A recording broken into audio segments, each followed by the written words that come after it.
Hey, BiggerPockets community, it's Dave just dropping in to give you a heads up that this week we are putting some of our most popular BiggerPockets podcast episodes back on the feed over this Thanksgiving week. Today, we have a conversation I had with Dion McNeeley back in February. Dion's been on the show before and is also one of our amazing keynote speakers at BPCon this past year. And I just love talking to him because he ignores a lot of the conventional wisdom about real estate investing. He's a real thought leader. He thinks for himself. And whether this episode is a refresher or you're hearing his Dionisms for the first time, you're almost guaranteed to rethink some of your own investing ideas after listening to this episode.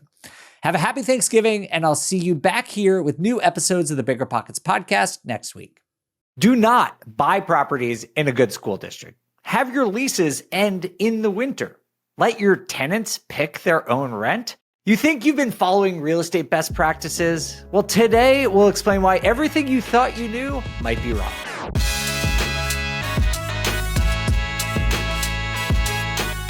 Hey friends, it's Dave Meyer. Welcome to the BiggerPockets podcast, where we help you achieve financial freedom through real estate investing. Today's guest is Dion McNeeley, an investor in the Tacoma, Seattle area. And you may have heard Dion before on The Rookie Show or BiggerPockets Money podcast before, and he's pretty famous for developing the quote-unquote binder strategy for raising rents. Dion started investing with a huge amount of debt and a low income. He used only the most basic strategies and says he tried to be as lazy about his investing as possible. Today, fast forward, he's retired with more passive income than he can even spend. So we're going to get into the details of how he had so much success even when he admittedly put as little work as possible into his portfolio. Here's me with Dion McNeeley. Dion, welcome back to the BiggerPockets podcast. Thanks for being here. Howdy. I appreciate the invitation. I like to share my information on the Real Estate Rookie podcast because I tend to talk to those people who are just starting out. But this is the podcast that actually helped me reach financial freedom, so I'm excited anytime I get to come back here. Absolutely. Well, as you said, you've been on the BiggerPockets network quite a few times, but for those who are maybe new listeners or just need a refresher, tell us a little bit about yourself. So what I'm most known for is this thing called the binder strategy, where I don't raise my rents, my tenants do. And we can cover that a little bit before we're done today. But I didn't start investing until I was 40. I got laid off from law enforcement because of the 2008 housing crash. Was a single parent with 3 kids. Found out about $89,000 in bad debt in my name I didn't know existed until the divorce. Started teaching at a CDL school making $17 an hour. So I had a lot of bad debt, not a lot of income, a lot of responsibilities, and decided to try real estate. Started out really bad, made every mistake I could think of. I think I was trying to make the full list of mistakes that you can. I tried to do it without a lease. I tried to rent to a friend. I did all of those mistakes, then finally decided to educate myself. Started house hacking in 2013 with a duplex when everyone was screaming, don't buy because prices are higher than 2008, so it's going to crash. Got another one in 2015 when everybody was screaming the silver tsunami was about to hit, so prices were going to crash. Got another in 2018 when everybody said prices are high and interest rates are high because I was paying 7% interest rates, that you can't possibly do it then. And during the pandemic in 2020, I house hacked my second one, a fourplex, and bought a triplex when everyone was saying it was going to crash because of everything going on. In 2021, when forbearance was ending, I bought another duplex. And in 2022, I retired after 12 years of investing. And Now my kids won't inherit a parent they have to take care of. Instead, they'll probably inherit millions as just an accidental byproduct of me trying to figure out how not to have to work.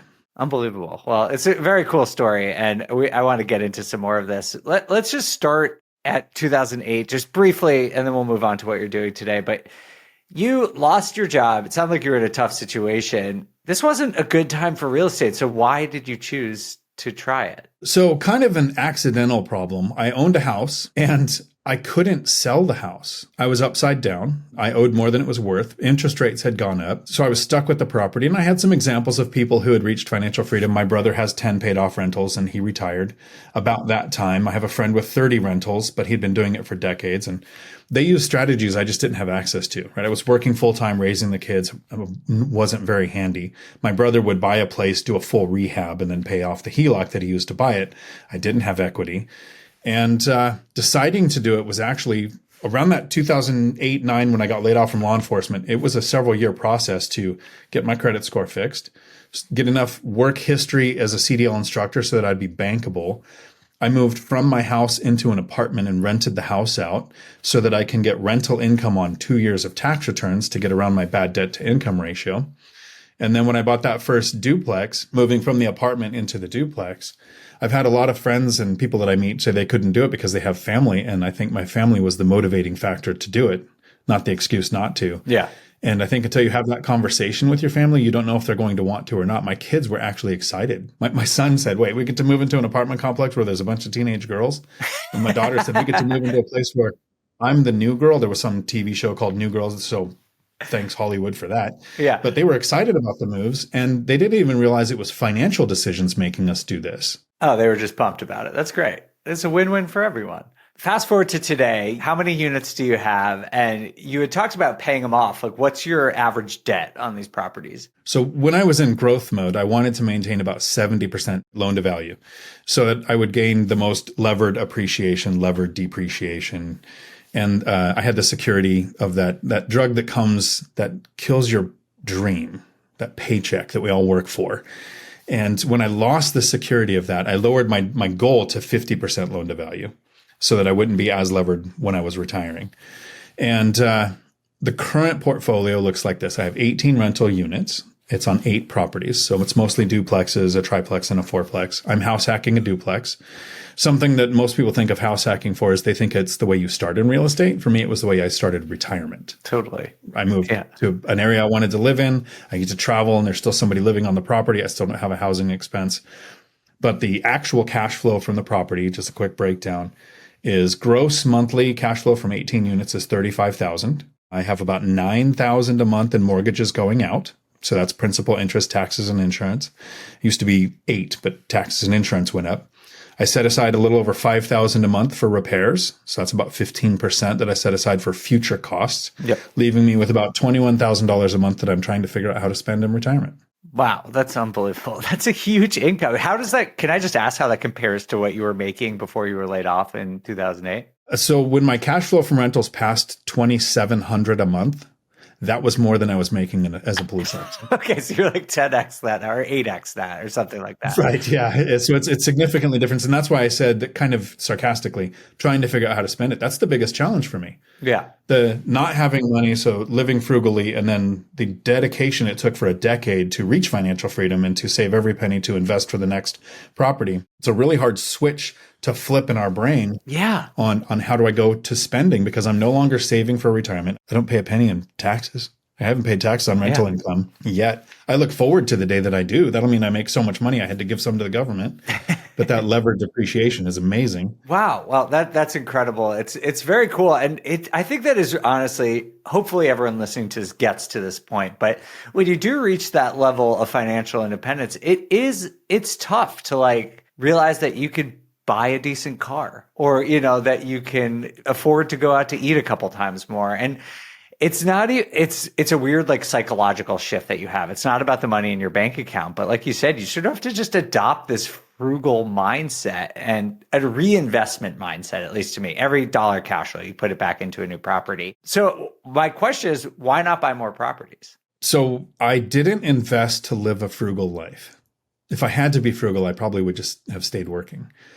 My goal was to retire and live the life that I felt like living, which is traveling and scuba diving and in many places as I want to. Oh, cool. And you guys have had Coach Carson on. He has a book out, Small and Mighty Investor. Love Chad. Yeah. And Chad is awesome. And I really align with his. My goal was never the most amount of units or the most amount of cash flow or a big portfolio. What I wanted personally was the right amount of cash flow from the least amount of units. And it was a really simple math equation for me. I spend about $4,000 a month doing everything I want to do. So I multiplied that by 4 as a safety net, right? In 2018, I reached that. From 2018 to 2022, I lived off of rental income and didn't touch anything from my job to make sure it's like a litmus test. I don't need it. So I had a 4-time multiplier, cash flow above 16,000. I don't want more. One of the ways I grew is you have a choice of recycling cash flow or recycling equity, capital. I've never done a home equity line of credit. I've never done a cash out refinance. I've never sold for a 1031. That's one of the reasons I have so much cash flow on so few units, because I could have grown to a bigger portfolio with thinner margins if I used the equity. And I try to redefine equity for everybody that I meet from you have equity you can touch. That's what most people say. I say you have the ability to add debt to an existing asset. So not adding that debt is why I have so much cash flow on so few units. It's great. I love this philosophy in general, just showing that, Dion, you literally 8x'd your income, and with just 18 units, right, on 8 properties, which I say just, but that's a huge, very successful portfolio. It's just when you go on social media, you hear people saying that they have dozens or thousands of units. But clearly, Dion is demonstrating to everyone that you don't need to have this massive ambition just for acquisition, but just by being diligent and being somewhat risk averse and just sort of sticking to the fundamentals and paying down your debt as much as possible, you can greatly increase your income, even in today's day and age, with just a relatively achievable number of units. It doesn't have to sound like this crazy number. I think for most people, even if you're just starting out, the idea of acquiring 8 units over 10 years seems reasonable. And for most people, it is actually reasonable. So super glad you said that. Also wanted to just reiterate something I've stolen from Chad. He talks about like the growth phase, and then he talks about sort of the quote unquote harvester phase, which you get to the end at your end of your career, which it sounds like what you're at, which is when you start paying down that debt. And that, just want to underscore for everyone, there's kind of different strategies, different tactics that you use depending on where you are. When you're acquiring properties, maybe you do use more leverage, but when you're at the point Dion's at or Chad is at, that's sort of when maybe you take risk off the table. You don't grow your equity as much as possible. You focus on cash flow because you want to go scuba diving like Dion does, which is great. Well, thanks for sharing the update with us, Dion, and congrats on all your success. Super, super impressive. Running your real estate business doesn't have to feel like juggling 5 different tools. With REsimpli, you can pull motivated seller lists. You can skip trace them instantly for free and reach out with calls or texts, all from one streamlined platform. And the real magic? AI agents that answer inbound calls. They follow up with prospects and even grade your conversations so you know where you stand. That means less time on busy work and more time closing deals. Start your free trial and lock in 50% off your first month at REsimpli.com/BiggerPockets. That's REsimpli.com/BiggerPockets. Now we're turning our attention to a bunch of different, somewhat counterintuitive ideas or principles that you use in your own investing, Dion. I'm super excited to hear about them. So I think looking at things through fresh eyes is one of the most important things when it comes to investing. You can't go out and study what somebody else did and copy it. You have to take what somebody else did or look at what hundreds of other people did and then figure out with your resources, your timeline, and your goals, what they're doing that would match your strategy and utilize a little bit from each one. And so some of the things I come up with that work for me seem to, I don't want to say upset. I get a reaction when I tell other investors these things. Okay. The first one I go with is, I don't raise my rents. I hear so many landlords go, I don't want to raise the rent and lose a good tenant. Well, if you don't raise the rent, you're going to lose a good asset. So what I did is I came up with the binder strategy, which is where my tenants ask me to raise the rent. So I'm not raising the rent, but my rent stays consistently growing just below market. Okay. Without having to have high tenant turnover or upset tenants or lose a good tenant. And so that's been talked about here on BiggerPockets a few times. And so to me, that's my first counterintuitive one. I have heard of this binder strategy through you, Dion, but for those who aren't familiar, you got to make sense of this for us, because you're saying that your tenants essentially volunteer to pay more rent. How do you pull that off? So I buy properties from the MLS with conventional loans. Right now, I don't do driving for dollars, no wholesaling, no creative anything. I'm a super lazy investor. I was working and raising kids. And so I just had to add a property every couple of years. And I didn't need a big stream of properties. I just need to find the right one every couple of years. I preferred to buy them with tenants in place. And usually the tenants were neglected. Properties weren't taken care of very well. Rents were far behind. That's why they were selling. So I go to the tenants. Most landlords would want the place vacant. They would want to do a rehab and get market rents. Well, I didn't have the time or the funding to do a full rehab and carry the burn rate of a place empty for a few months. I wanted to buy it occupied. That meant plumbing was probably working, electric was probably working, not a lot of repairs needed done. And so I wouldn't do this right away because I didn't get to vet those tenants right? I didn't get to run their credit score or know their work history or eviction history. So I'd want to wait 2 months to make sure they paid on time. They didn't call me for super trivial things. I didn't get noise complaints. But once I decided I wanted to keep the tenant, it's called the binder strategy because I actually use a 3-ring binder. You actually have a binder. This is one I'll be doing soon. The cover is going to be a picture of the property with the current Zillow or Redfin estimate of what the property's worth. So you tell the tenants, okay, here's the current value of the property. Your rent made sense to the previous owner, but my property taxes and insurance are going to be based on this. And the tenant doesn't care. But I'm showing them this is online. It's printed right from the internet. You can Google everything I'm going to talk about so you can verify what I'm going to say. The next page is a printout from Fair Market with what the rents are in the area for however many units the person is in. If they're in a 2-bedroom or a 3-bedroom, this is what the government would pay me if a Section 8 tenant moved in. If you're by military installation, I'm by Joint Base Lewis McChord, you might have the basic allowance for housing printout to see what the military pays for housing. Then there will be a map with all of the rentals in the area, and then several pages of rentals available currently in your area with the same number of bedrooms as the one the tenant is in. In this example, the tenant is paying about $1,400. I think it's $1,460 of current rent. Area average is $2,000 to $2,100. So I'm going to print out some of the areas. They're about $600 off. As a landlord, if I go into the property and I say, I'm raising your rent $100, I'm a jerk. I get flamed on social media. Sure, I probably get an upset tenant. They probably start looking for other places. Maybe they move in with a friend or move in something else. But if I go in and I go, you're paying $1,460.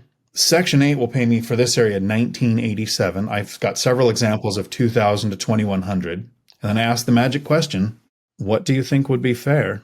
Almost every time so far, the tenant came back with a little more than split the difference. So in this case, it went to $1,760. So it was a $300 increase.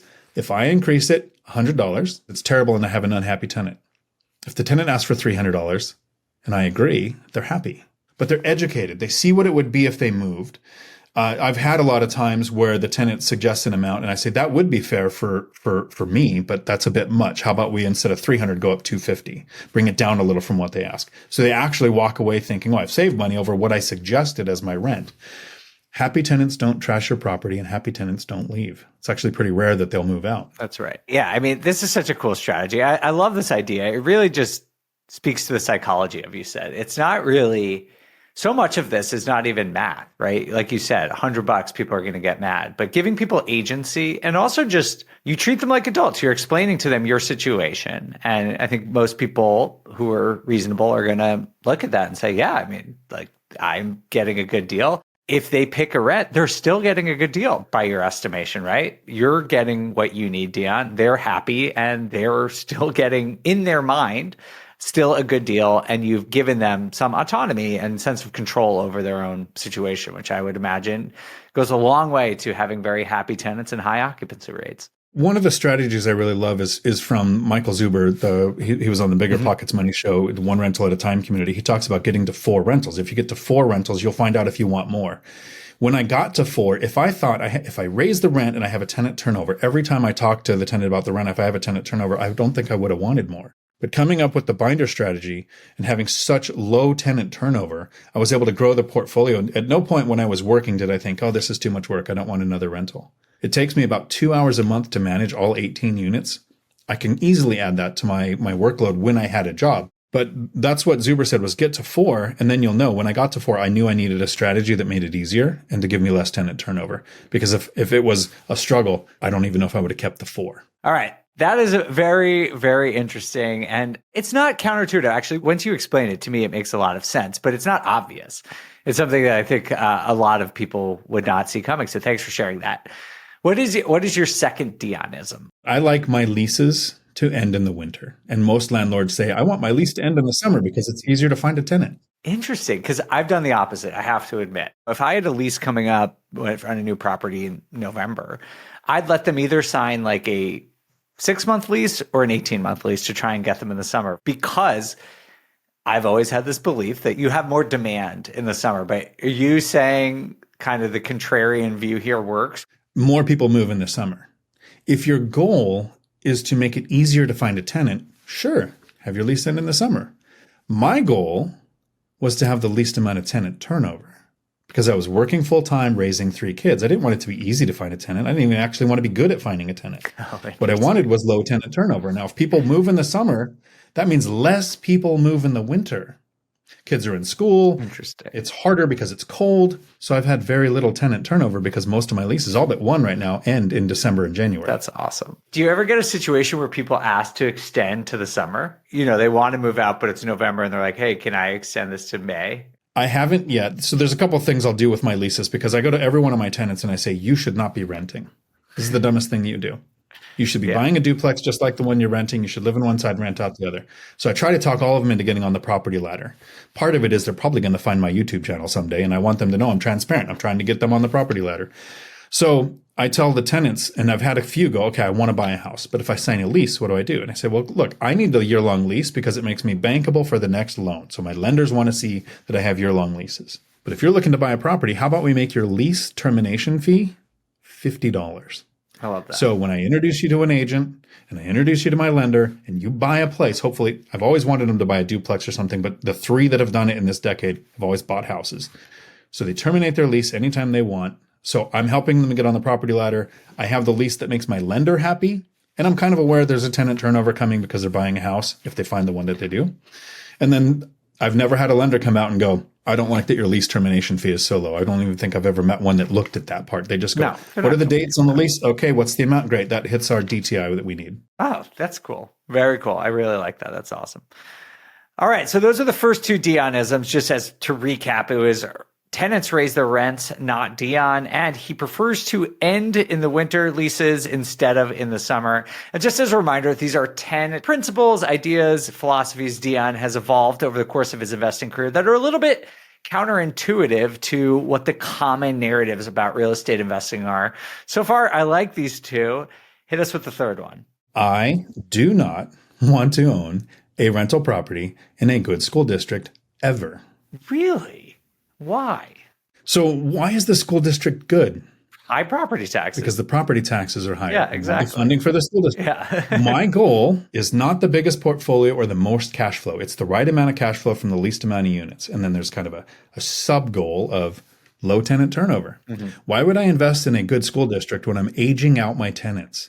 Kid leaves middle school, you don't like the high school, you move. Kid graduates high school, goes to college, you move. I have tenants in places that were living there 26 years. I purchase it, they're there 9 years later. Mm-hmm. Because they're not in a good school district. They didn't pick it because of the age of their kids or what they were going to get out of that local community based on schools. So I like the low property taxes. I like the low tenant turnover. It's counterintuitive. I also really like the rent to price ratio that comes from getting out of those Class B and Class A neighborhoods. So the Class C neighborhoods tend to have the not quite as attractive school districts, which more lines up with my rent to price ratio.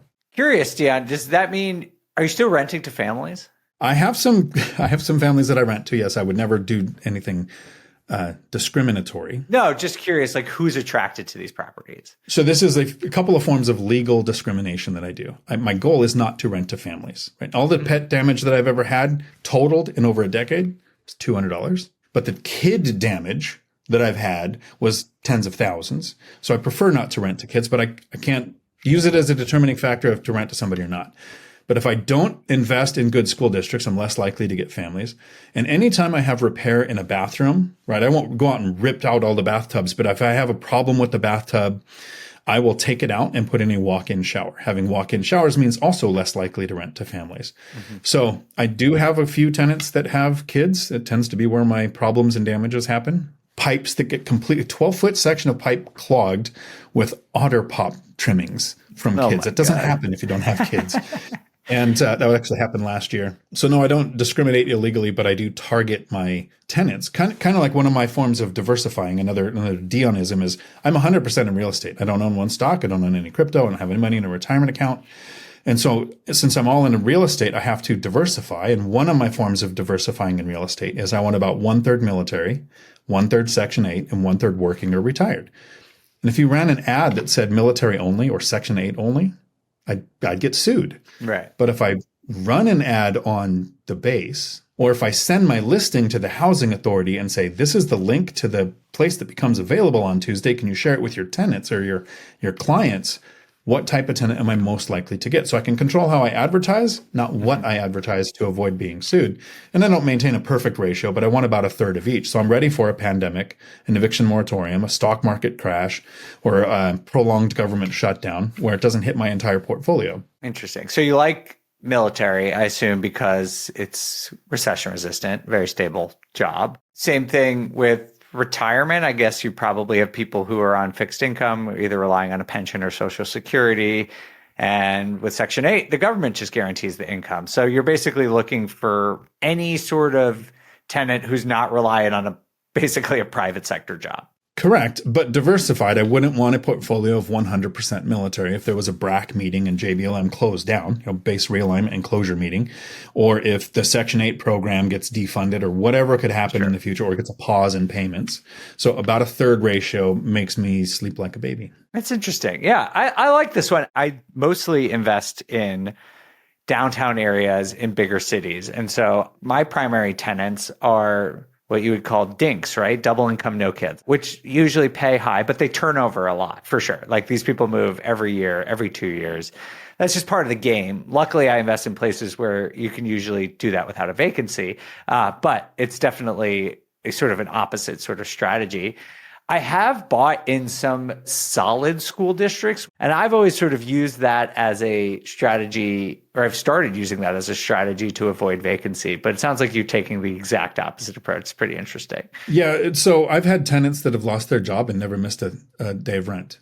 So if you're in a good school district in a good area and you have two dinks, high income, I have what I call dinkwads, dual income, no kids with a dog. Yep. And I've got like 3 couples that fit that bill.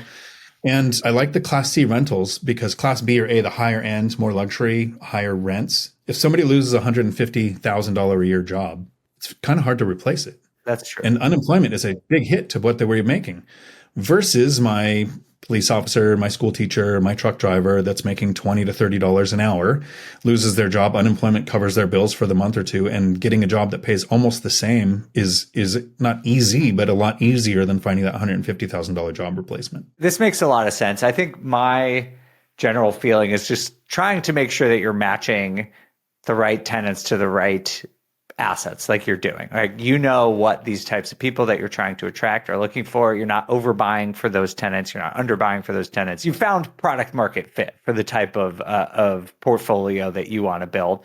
And there's no right answer here. I think some people might do the opposite, but I like your approach. I think it's pretty interesting. All right. So you actually hit on another Dionism you said just a minute ago about not diversifying into other asset classes. It sounds like maybe this started because of necessity, just given your financial situation in 2008. Is that why, or was there another motivation there? So when I started educating myself, I found BiggerPockets. I found Rich Dad Poor Dad, but I also found a lot of talks from Warren Buffett and Charlie Munger. And I watched a couple of panel discussions. Warren Buffett would talk about diversifying. And then there's guys like Kevin O'Leary, Mr. Wonderful, that says no more than 20% in one asset class, no more than 5% in any one asset. So they're big diversification cheerleaders.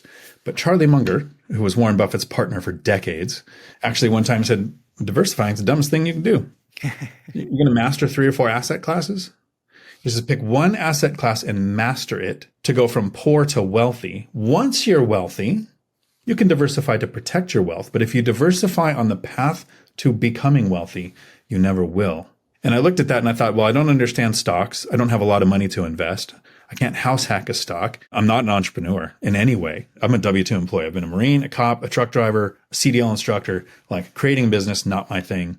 But taking the money I make from a W-2 job and putting it to work in something that takes 2 hours a month to manage, that I can handle. So I'm 100% focused in real estate. I diversified by having 1/3 military, Section 8, and working or retired tenants. But I also diversified. The smaller my portfolio was, the more important this was. But I wanted my properties at least 10 miles apart.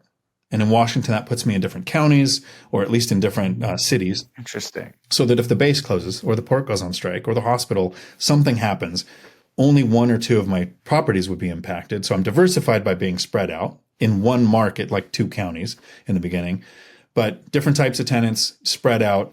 Net worth now is probably, and I count cost of selling, so paying taxes, paying the agent fees and everything, a little over $3 million, which is a big number compared to Amazing. a lot of debt, $17 an hour, to having a positive net worth. I don't think I'm wealthy enough yet to need to diversify. I think a $10 million net worth, I'd probably start looking at, I'll probably buy some stocks or crypto or something. But I understand my asset class and I'm diversified in it well enough to be able to walk away from a job that had golden handcuffs at the end, right? I had been demoted all the way down to president of the company. I had $2 million golden handcuffs. And when I walked away from that and don't care, because it's really weird with financial freedom once your portfolio reaches a certain point. And I think it's a LeBron quote, but he said, when you don't have enough, money is the only thing. And once you have enough, money becomes just a thing. Mm-hmm. And it was just a thing at that point. So I'm not ready to diversify more yet. I could someday. And I think if you're just starting out, it's really important to focus on your asset class, whatever it is. It could be stocks. It could be crypto. It could be running a business. It could be real estate, but pick one and master it. I totally agree with that. I do invest in the stock market quite a lot, but I didn't for probably the first 9 years of my investing career until I, was making significantly more for my W-2 job than I was spending every month. And I put some of it towards real estate, but some of it towards investing in the stock market as well. All right, now we've done 4. So we've talked about tenants raising their own rent, leases ending in the winter, not good school districts, don't diversify. All of these are very, very counterintuitive. We've got 6 more to go. Give us one more.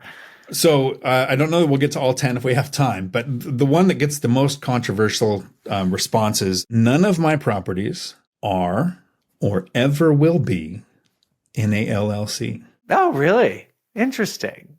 So you don't have any partners? Exactly. If I had partners, I would have LLCs. I was going to buy with my friend Millennial Mike. We were looking at Gary and Deanna buying a 5-plex together. We absolutely would have formed an LLC, purchased that property together, ended up not getting the deal. But all my properties are in my own name, no LLC. Long list of reasons why. This is such a big debate that we can't get into all of it today. But if you want to go probably see the single most discussed topic on the BiggerPockets forums, this is probably the biggest debate. I am the exact opposite, Dion. I own every single property I own in an LLC. Just give me one major reason why you've never put in an LLC. None of the benefits people expect. That would be the biggest reason. There are no tax benefits. I get every tax write-off you do. That's correct. Except I can't write off the cost of having an LLC, the cost of paying my CPA for each LLC that they file on or renew. It's a lot. Right. So the second one, if you're in California and your real estate's in your own name, like my brother, you're not rent controlled. Oh, interesting. You put that in an LLC, all of a sudden it's owned by an entity, rent control. Huh. Oh, I didn't realize that. That's really interesting. Okay. Well, I've always done it just for the liability reasons, because in case someone sues me, I can isolate the assets in each LLC. And I started investing with partners. And so I've kind of just started doing it with LLC, and then it just kept going.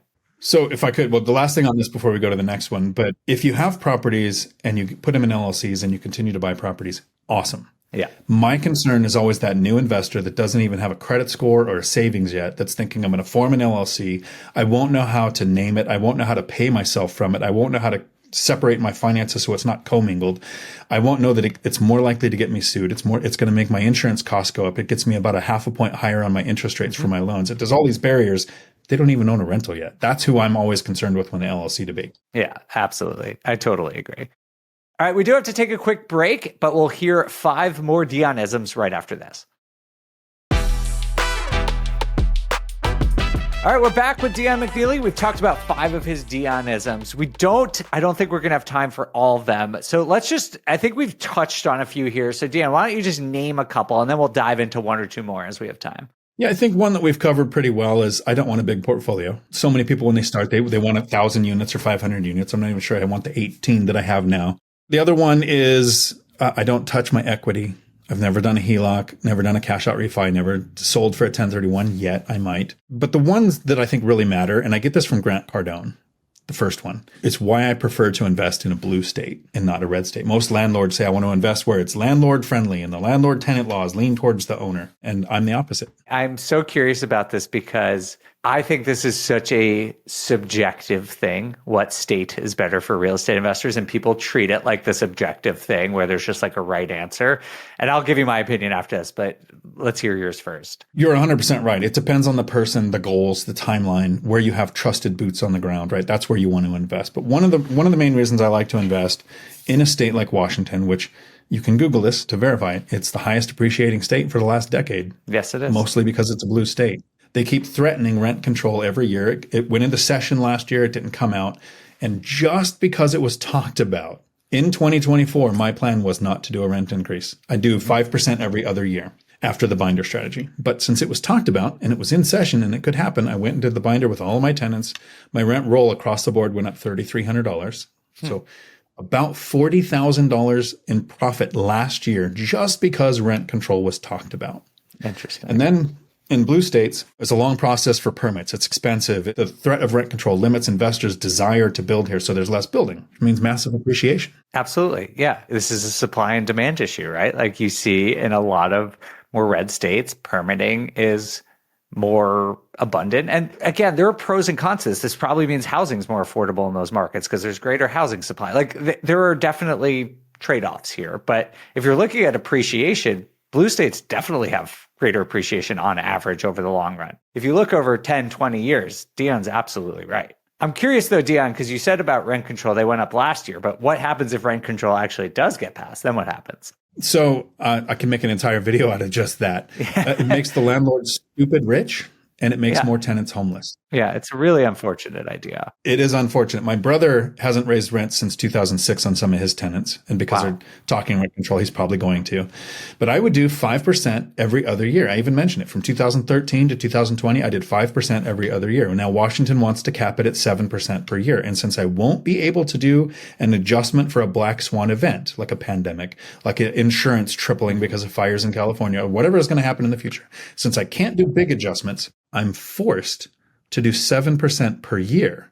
So I would get on a $2,000 rental, $100 more in 2 years versus I will now get $140 more per month per year. I'll triple my income, my profit because of rent control. It's what people don't understand. It's historically been proven. Every city where it happens, rents push up the maximum allowable amount every single year. And then landlords aren't stupid. So if you have a tenant who falls behind for whatever reason, or they were behind when it kicked in, you have 3 legal ways. You have 90 days to get out. I'm going to rehab the unit. You have 90 days to get out. I'm going to sell the unit. You have 90 days to get out. I'm going to move into the unit. So we make more people homeless in a rising rent situation. We make landlords richer. So last year I reached out to all the legislators and I said, hey, here's what happens if rent control goes in. I get richer, more tenants, rents go up. Criteria to screen for tenants goes up. You make more homeless. This year, the greed side of the landlord is saying, hey, maybe rent control is not a bad thing. I don't mind money. Yeah. Money's not a bad thing. It limits more building. It'll cause more appreciation. I make more money off my rents. The human in me is like, no, I think I'm going to message all those legislators again and say what a bad idea this is. Yeah, it has just been proven time and time and time again to have the opposite of the intended effect. So I'm with you. I think it's just very silly, but I think it is a really important point about this idea that like, oh, certain places are landlord friendly, certain places are tenant friendly. First of all, people look at those on a state level, and it's not always the case. You should be looking at them at a metro or at least a local level. And then the other thing is it just depends on your strategy. If you are a house flipper, being in a place where there's constricted supply is probably going to be in your best benefit. But if you want to do build for rent, maybe being in a place where it's easier to get permits makes sense to you. Like it really just depends on your strategy. And I think Dion makes a great point of thinking critically and actually just aligning his own beliefs to the places where he's investing. All right, Dion, I think we have time for one more. Give us your last Dionism for the day. The last one, and this comes up so much in every format for educating yourself on real estate, is the value add proposition for real estate. It could be the Burr method. It could be buying and adding RV pads. It could be anything where you want to buy and add to it. As the lazy investor, this is one of my Dionisms where I didn't want to do that. I invested for 10 years without ever doing one rehab. I finally did a Burr after I retired. It's my first and last one.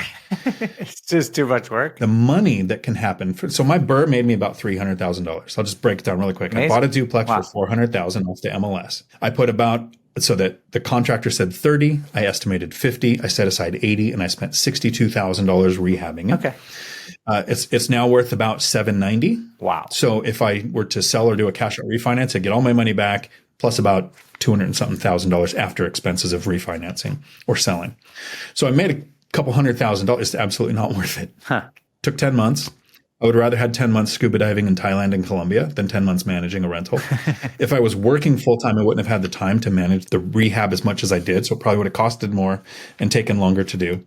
So in growth mode, so many people get excited about the BRRRR because they hear none of my money's in the thing and I'll make a couple $100 a month and I can rinse and repeat it a few times. So my Dionism is I want right from the MLS. I want very little work. I want to spend $2,000 or less usually on the property. I want tenants in place. I'm not looking for value add. I'm looking for time. Because the magic trick is real estate is a get rich quick scheme. You just have to understand that 10 years is quick. I love that. That's so good. I always say that's not a get rich quick scheme. And I always point, I've done the math. I did this on a recent episode where I was talking about 10 to 15 years is a reasonable timeline. And you're right. It is quick. The average career in the United States is 45 years. So if you could do this in 10 to 15 years, that is absolutely by any objective measure quick, except when you compare it to some of the unrealistic expectations that are sometimes peddled out there. You're right. It's not the way to retire early. David Greenave actually mentioned one time, he says if you need $5,000 a month to retire and you get to $5,000 a month in cash flow, you don't retire. And I agree with him. Totally. Because that would be silly. Like one eviction, one pandemic, one eviction moratorium, whatever, and you're tanked. But if you need 5 and you get to 20, that's the place. Now retiring, but it takes 10 years to get to that 20. I don't know about you, but for me, I've been doing this for 15 years. It's gone fast. I don't know how you feel. When I was 25, I think a couple of years felt like forever. But when I hit 40, I thought, now, and this is how I ended a lot of videos. You are going to be alive in 5 years. You should start investing like it. Oh, totally. Yeah, that's smart. I like that. Well, Dion, this has been a lot of fun. I really appreciate it. And honestly, just on a personal level, resonate with a lot of what you're saying. I really like these contrarian views and just shows that you're thinking a little bit outside the box and thinking for yourself and figuring out what works for you. And I know that when you're a new investor, that's not easy. You know, you should be listening to this podcast. You should listen to Dion. You should listen to people and try and educate yourself as much as possible. But as you grow as an investor, you're into your first deal, your second deal, just think critically. Decide if the things that are common knowledge or common advice in this industry actually apply to you. And don't do them just because other people are telling you to do them. Do them because they actually are aligned with what you want. I think that is probably one of the hardest things to do in real estate is like figure out what you actually want. But Dion, man, you're such a good example of that. You know exactly what you're trying to accomplish and you stick with it with really incredible like discipline, and you manage to avoid that FOMO that I think captures a lot of people in this industry. So again, congrats on all your success and thanks so much for sharing your insights with us. No, thank you very much. I really appreciate the opportunity to come on here and share some of these thoughts with people, because in real estate or investing, there is no one right way, but there's a one right way for the person watching. Absolutely right. Well said. Well, thank you so much for listening. If you think anyone you know who's interested in real estate, who's buying rental properties, could learn something from Dion, I bet everyone in real estate could. Make sure to share this episode with them. We'd really appreciate it. Thank you again for listening. We'll see you next time.